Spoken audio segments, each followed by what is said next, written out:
Waraka wa pili wa Paulo kwa Wathesalonike, mlango wa 3.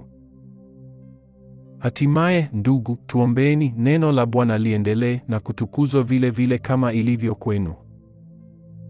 Tukaokolewe na watu wasio haki wabaya, maana si wote walio na imani. Lakini Bwana ni mwaminifu, atakayewafanya imara na kuwalinda na yule mwovu. Nasi tumemtumaini Bwana kwa mambo yenu, kwamba mnayafanya tulivyowaagiza, tena kwamba mtayafanya.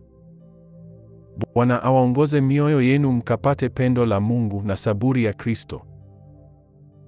Ndugu, twawaagiza katika jina la Bwana Yesu Kristo, jitengeni nafsi zenu na kila ndugu aendaye bila utaratibu, wala si kwa kufuata mapokeo mliyoyapokea kwetu.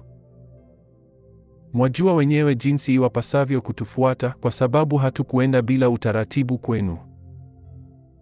Wala hatukula chakula kwa mtu yeyote bure, bali kwa taabu na masumbufu, usiku na mchana tulitenda kazi, ili tusimlemee mtu wa kwenu awaye yote.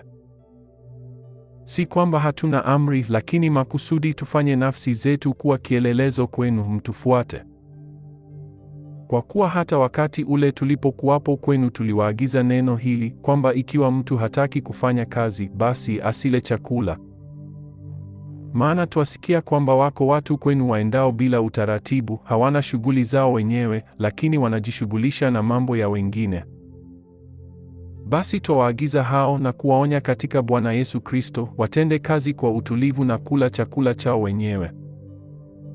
Lakini ninyi, ndugu, msikate tamaa katika kutenda mema. Na ikiwa mtu awaye yote halishiki neno letu la waraka huu, jihadharini na mtu huyo, wala msizungumze naye, apate kutahayari. Lakini msimhesabu kuwa adui, bali mwonyeni kama ndugu. Sasa Bwana wa amani mwenyewe na awape amani daima kwa njia zote. Bwana awe pamoja nanyi nyote. Salamu zangu mimi Paulo kwa mkono wangu mwenyewe. Hii ndiyo alama katika kila waraka, ndiyo mwandiko wangu. Neema ya Bwana wetu Yesu Kristo na iwe pamoja nanyi nyote.